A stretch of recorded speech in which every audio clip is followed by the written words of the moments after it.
Suami kamu bantu nggak? Kadang-kadang bantu, kadang-kadang enggak. Itu yang bikin aku kesel. Kebanyakan bantu atau kebanyakan nggak? Enggak. Enggak. Laki-laki apa kamu ya? Berguna. Nggak berguna.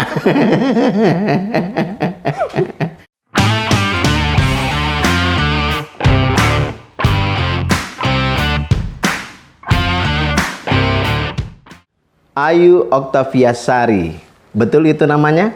Betul. Biasa dipanggil apa? Ayu. Ayu.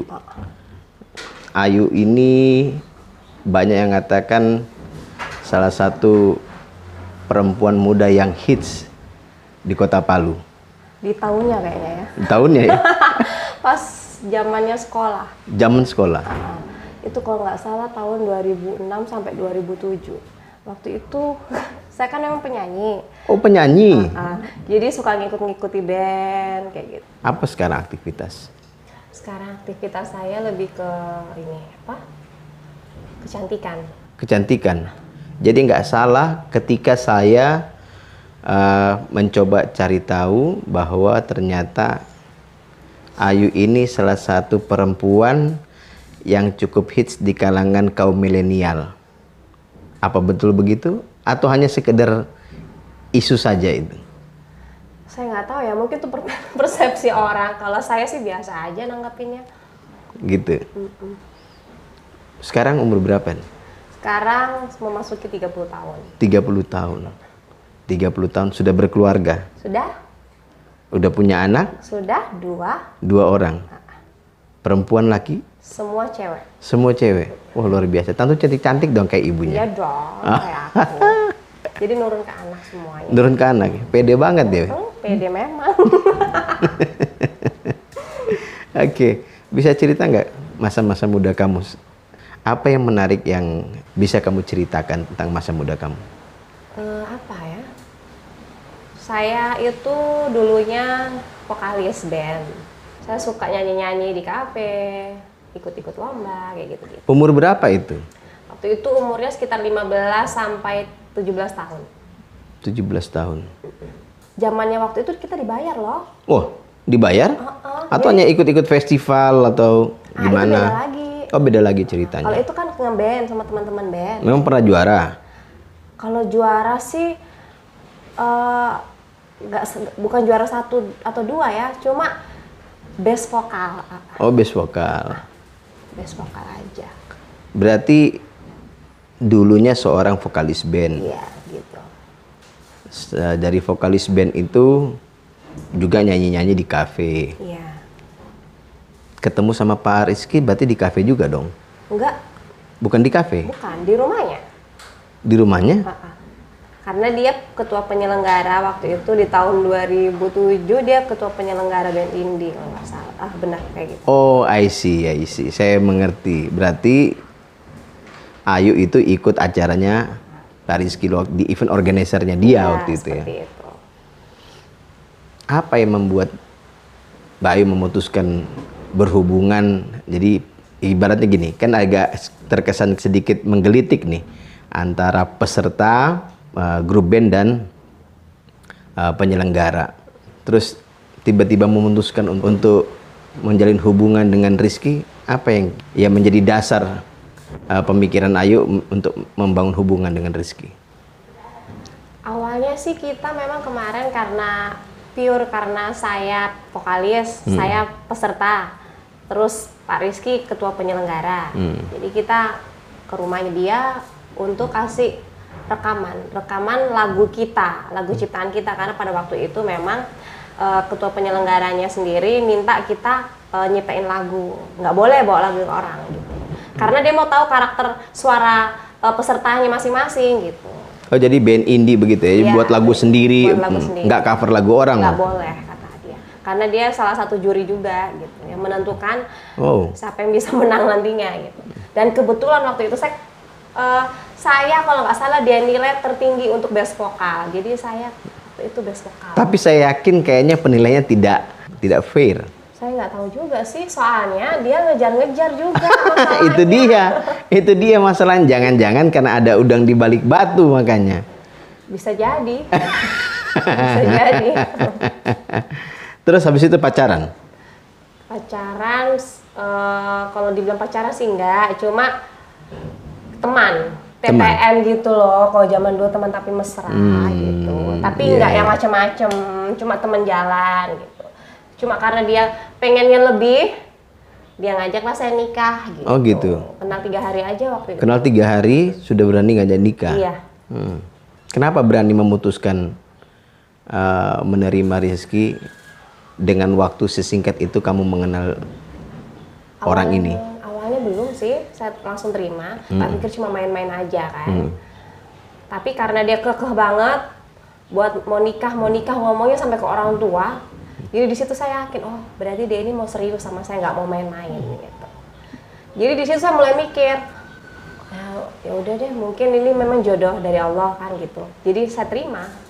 Kayaknya perbedaan usia cukup jauh ya. Lumayan sih, selisih 12 tahun. 12 tahun? Wow, jauh sekali. Dia 42 sekarang. 42? Waktu itu... Jadi kawin sama om-om dong cerita kalau gitu? Iya, seperti itu kayaknya. Soalnya rambutnya sekarang udah putih semua. Udah putih semua? Kamu udah izinin kalau dia semir rambut atau apa? Enggak, saya suka dia kayak gitu. Oh gitu, Saya berarti suka yang natural. kamu ini punya apa ya, kecenderungan menyukai orang yang lebih matang usianya? Seperti itu kira-kira. Saya nggak pernah pacaran sama orang di bawah usia aku atau setara. Saya lebih suka sama orang yang lebih tua. Mungkin karena tak pikir ngayomi ya. Kalau orang Jawa bilang sih ngayomi. Maksudnya dia lebih bertanggung jawab, lebih ngemong gitu. Saya suka. Karena saya tipikalnya orang yang suka dimanja. Aslinya saya manja gitu. Anak mami lah. Apa hanya itu alasannya? Atau ada alasan lain mungkin kecenderungan seksualitas kamu itu lebih menyukai orang yang lebih tua atau seperti apa? Enggak. Enggak ya? Memang saya suka sama yang lebih tua karena memang saya tipikalnya anak yang dimanja. Oh begitu, anak yang dimanja. Terus saya pikir kalau misalnya saya jalan sama orang yang lebih tua, jalan saya lebih bagus. Maksudnya dia lebih ngatur jalannya, maksudnya nggak boleh yang aneh-aneh gitu. Saya suka diatur dalam kebaikan. Terus gimana rasanya? Perasaannya seperti apa ketika kamu nggak takut ketika orang bilang kan nggak sedikit ya mungkin orang yang bilang, suami kamu ini tua, kamu masih muda. Terus tanggapannya seperti apa? Banyak banget. Banyak ya? Teman-temanku, salah satunya teman sosialita ya waktu itu. Kalau nggak salah kita arisan. Terus ketemu. Jadi dia ngomong sama suaminya, itu bukan kakeknya, itu suaminya. Langsung ketawa. Jadi untung suamiku nggak dengar waktu itu kan. Jadi saya bilang, kau ini keterlaluan. Jadi gue bilang gitu. Tidak, saya main-main gitu dia bilang. Tidak, saya apa yang penting dia sayang sama kamu. Memang sih aku bilang gitu. Udah. Soal penampilan kira-kira Rizky ini dia ngikuti perkembangan style zaman sekarang itu seperti apa menurut Ayu? Mungkin biasa aja. Dia nggak kayak dulu. Kalau dulu ya dia orangnya style banget gitu ya. Kayak dibilang cowok metroseksual sih enggak, cuma penampilannya ya begitulah, kayak cowok-cowok zaman now gitu. Tapi dia nggak suka dandan, dia nggak suka pakai sabun, dia nggak suka kayak gitu. Dia mah original. Ada juga manusia unik seperti itu ya, nggak suka pakai sabun. Dia nggak suka yang licin-licin gitu. Pakai sabun kan licin, dia rasa geli. Makanya dia nggak pernah. Udah kayak cowok-cowok sekarang ya, cowok-cowok metroseksual, skincare, ke klinik gitu kan. Ketika ada jerawatnya satu muncul dia khawatir kayak gitu. Kan banyak yang sekarang kayak nggak gitu. mau kulitnya gosong gitu kan, harus terlihat cerah dan cakep gitu ya. Nah, saya nggak suka cowok kayak gitu karena dulu pernah punya cowok kayak gitu. Saya langsung tinggalin begitu saya tahu siang-siang bolong dia pakai bedak dingin. Oh tidak, saya aja nggak gitu-gitu amat. Makanya aku tinggalin. Oke. Perbedaan usia kurang lebih 12 tahun. Ya. 12 tahun. Apa yang membuat kamu itu klik dengan Rizky ini? Sehingga kamu memutuskan ketika dia melamar, kamu dan keluargamu menerima. Atau karena sesuatu, karena apa coba? Enggak sih, kalau dibilang klik, karena satu dia penyayang banget. Waktu itu. Penyayang atau pemarah? Waktu itu penyayang, kan kita baru kenal. Berarti sekarang? penyayang juga. Oh. Cuma karakternya memang agak keras. Sebagai ibu rumah tangga juga wanita karir, kamu bisa masak nggak? Bisa dong. Masak. Bisa. Enak nggak masakannya? Enak dong, suamiku aja ngakuin. Cuma sayang saya suka GoFood sekarang. Soalnya capek. Suka GoFood? Soalnya sekarang serba lengkap. Bukannya itu kosnya jadi lebih besar lagi ketimbang kalau masak di rumah? Saya hitung tenaga saya yang lebih besar, Mas. Soalnya tenaga saya sekarang udah terkuras banyak. Terus saya di klinik, ngurusi anak, ngurusin suami, ngurusin rumah. Karena saya nggak pakai pembantu. Gimana kamu membagi waktu itu? Ya, saya jalani seperti air. Pokoknya bangun pagi, ngurusin anak dulu, mandi, ngurusin rumah. Sempat masak-masak, kalau nggak sempat GoFood lagi. Gitu. Suami kamu bantu nggak? Kadang-kadang bantu, kadang-kadang enggak. Itu yang bikin aku kesel. Kebanyakan bantu atau kebanyakan enggak? Enggak. Laki-laki apa kamu ya? Berguna. Nggak berguna. Tapi kamu sayang kan sama dia? Iyalah, namanya suami. Sebesar apa sayang?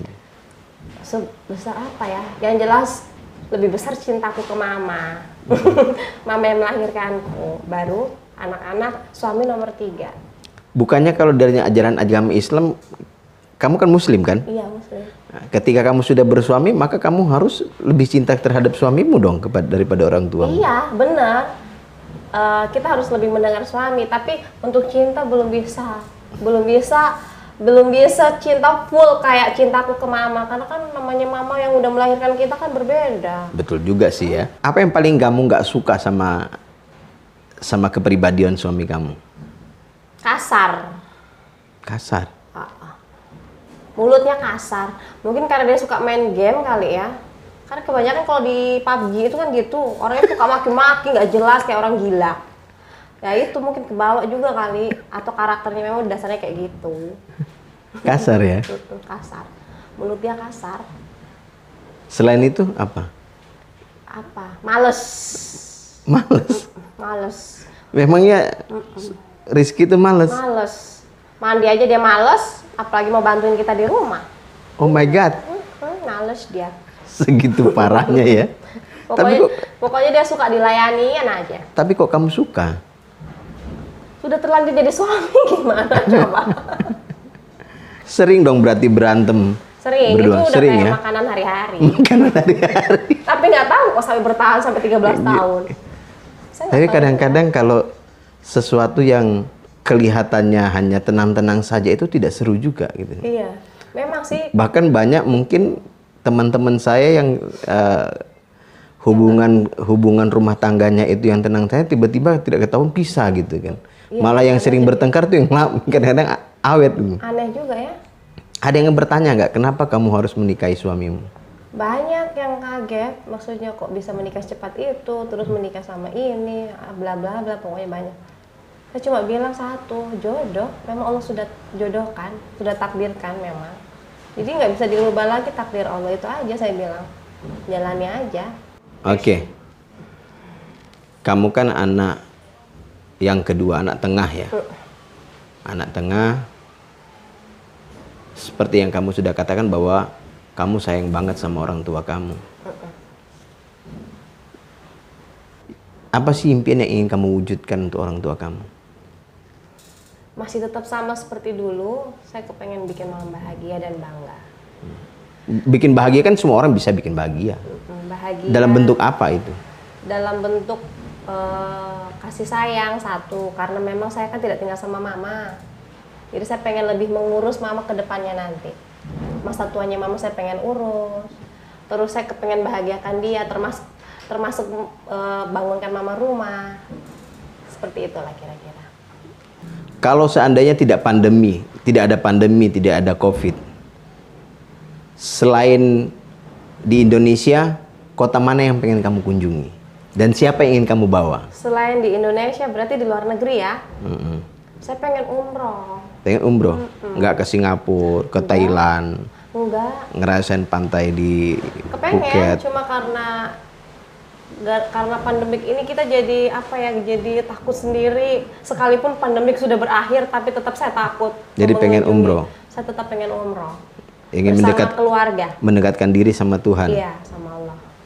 Dan selama ini kamu merasa nggak bahwa Tuhan banyak membantu kamu? Banyak banget. Banyak banget. Alhamdulillah di saat kita sulit pun dia selalu kasih jalan. Nggak pernah kita yang namanya sampai nggak makan karena kelaparan, nggak pernah. Alhamdulillah selama ini. Di masa pandemik pun juga kita masih alhamdulillah. Maksudnya alhamdulillah masih banyak, masih bisa lah kita makan enak, masih bisa kita beli-beli macam-macam yang kita nggak butuhkan kadang-kadang. Itu yang saya syukuri sih. Artinya intinya hidup itu perlu bersyukur kan? Iya. Bersyukur, kita mensyukuri seluruh nikmat yang diberikan sama Allah. Dan tetap optimis bahwa kesuksesan itu milik siapa saja yang mau berusaha. Yang mau berusaha dan mau berdoa. Sepakat kita. Tos dulu. Pas. Lagi. Untuk sukses di masa depan.